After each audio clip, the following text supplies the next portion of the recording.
Nishapur की university इस वक्त दुनिया में इल्म व फजल का सबसे बड़ा मरकज़ बनी हुई है।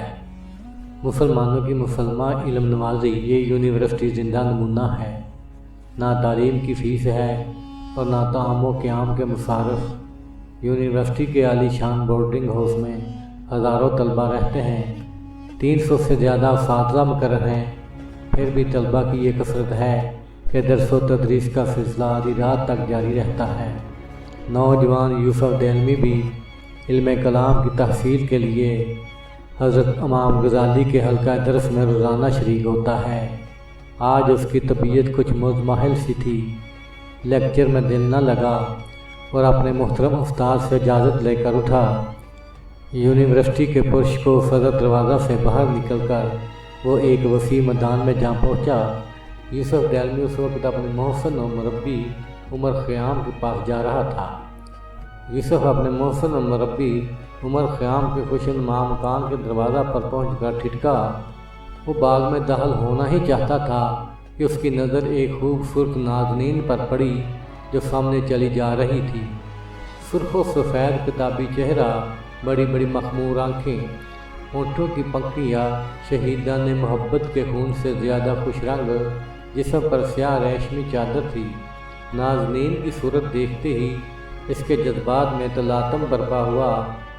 नाज़नीन ने भी उसकी तरफ देखा, लेकिन फिर लापरवाही से नज़रें नीची किए आहिस्ता आहिस्ता आगे बढ़ने लगी। हुस्न का आफताब पूरी ताबिश से जलवागर था।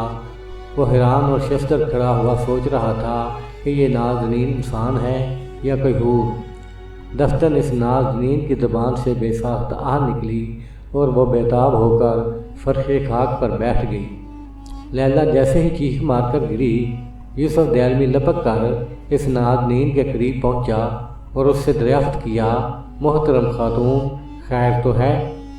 हसीना के चेहरे से करबो बेचैनी का इजहार हो रहा था और यूसुफ से कहा, दफ्तन मेरा कलेजा में दर्द उठा है और मैं इसकी तकलीफ से सख्त बेचैन हूँ। यूसुफ ने कहा, सामने मेरे उस मुहतरम उस्ताद और मुरब्बी का मकान है, अगर आप चाहें तो कुछ देर आराम फरमा सकती हैं। उसने यूसुफ देलमी से कहा, मुझे इस वक्त तकलीफ ज़्यादा है और आपकी हमदर्दी मेरे लिए गैबी इमदाद से कम नहीं। यूसुफ देलमी ने इस नाज़नीन को सहारा देकर फर्शे खाक से उठाया।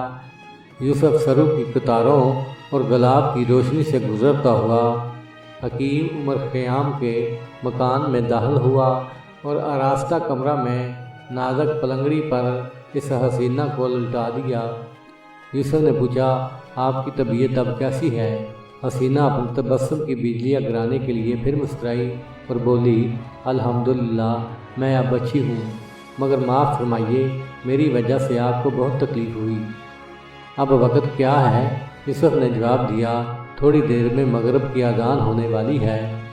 उफ, बहुत देर हो गई, मुझे अब आपसे अदब के साथ रुखसत तलब करना चाहिए। क्या मैं अपने मोहसिन और उनके मुहतरम उस्ताद का नाम दरियाफ्त कर सकती हूँ? मेरा नाम यूसुफ देलमी है और आप इस वक्त दौलत सल्जुकिया के नामवर तरीन शायर हकीम उमर ख़याम निशापुरी के दर दौलत पर आराम फरमा रही हैं। यूसुफ देलमी का नाम सुनकर हसीना के चेहरे पर मुसरत की खफीफ सी लहर दौड़ गई। उसका अंदाज़ा सही साबित हुआ। उसे खुशी थी कि उसका तीर ठीक निशाने पर लगा। यूसुफ ने कहा, मोहतरम खातून, क्या मैं आपका नामो निशान दरियाफ्त कर सकता हूँ? हसीना ने आह सर्द भरकर जवाब दिया, मुझ बदनसीब को लैला कहते हैं। मैं असफ़हान के मशहूर सदागर फ़रोज़ इब्राहिम की अकलौती बेटी हूँ। जब मेरी माँ ने दाए अजल को लबैक कहा तो मेरी उम्र 5-6 साल की थी। मेरे बाप ने मुझे बहुत नाज़ो नाम से परवरिश किया और इस अंदेशा से कि कहीं सौतेली माँ मेरी मुसरतों में खलल अंदाज ना हो, उन्होंने अक़द फ़ानी भी नहीं किया। 3 साल हुए मैं बदनसीब अपने माँ बाप के साया शफ़क़त से भी महरूम हो गई हूँ। ज़ालिम चचा ने मेरे बाप की वसी जायदाद और लाखों रुपया के माल असबाब पर कब्ज़ा जमा कर मुझे अपने तीरे मज़ालिम का निशाना बनाना शुरू किया।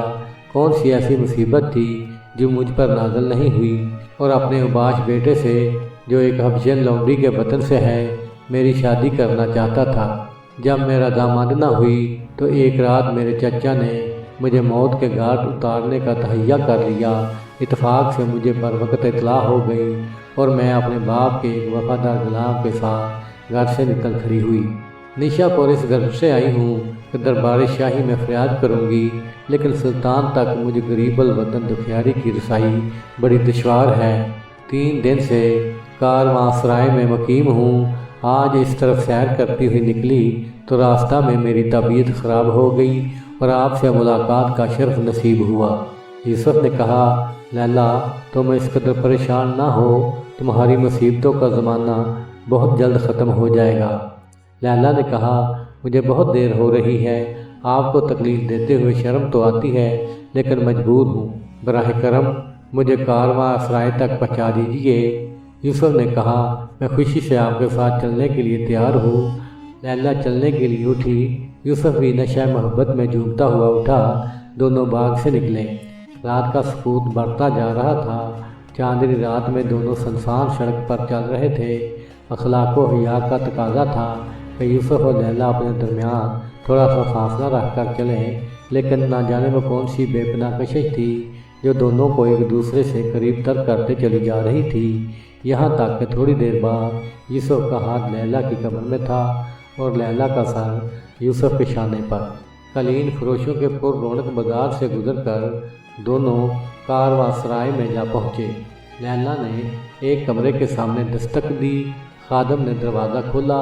یوسف ٹھٹکا، لیکن لیلا نے اس کا ہاتھ پکڑ کر کہا، کیا آپ تھوڑی دیر کے لیے اپنی ایک غریب الوطن کانیز کو میزبانی کا شرف عطا نہ فرمائیے گا؟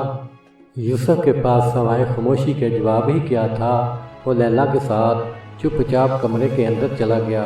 کمرے میں تھوڑی دیر سکوت رہا۔ اس کے بعد لیلا نے کہا، میں آپ کی ہمدردی کا کس طرح شکریہ ادا کروں؟ یوسف نے جواب دیا، اس میں شکریہ کی کیا بات ہے، میں نے تو محض اپنا فرض ادا کیا ہے۔ یوسف نے گفتگو کا موضوع بدلتے ہوئے کہا، میں اب رخصت ہوتا ہوں۔ لیلا نے جواب دیا، جی تو نہیں چاہتا کہ آپ تشریف لے جائیں، مگر کیا آپ صبح تشریف نہ لائیے گا؟ اگر آپ حکم دیں، میں اسے اپنی انتہائی خوش نصیبی سمجھوں گی۔ لیلا اور یوسف کی ملاقاتیں برابر ہوتی رہیں۔ حسن و عشق میں راز و نیاز بڑھنے لگے۔ یوسف ایک نئی دنیا میں تھا جس میں نیا کیف تھا، نئی امنگ تھی اور نئے بلبلے تھے، اور لیلا ایک ایسے دوراہے پر کھڑی ہوئی تھی جس میں اسے کوئی ایک راستہ اختیار کرنا تھا۔ ایک طرف حسن بن صبا کے احسانات اور نوازشیں اسے اپنی طرف کھینچ رہی تھی، اور دوسری طرف یوسف دہلوی کا حسین و جمیل اور پرخلوص پیکر عالم لمحہ بلمحہ اور دن بدن یوسف کی جانب کھینچتی چلی گئی۔ تو سب کچھ بھول گئی کہ وہ کس لیے نیشا پر آئی تھی۔ بس اگر اسے کوئی چیز یاد تھی تو یوسف کا مسکراتا ہوا چہرہ۔ وہ اس مسرور کو بھی بھول چکی تھی جس کی محبت کی ایک ہلکی سی رمق کچھ دنوں سے اپنے قلب میں محسوس کر رہی تھی۔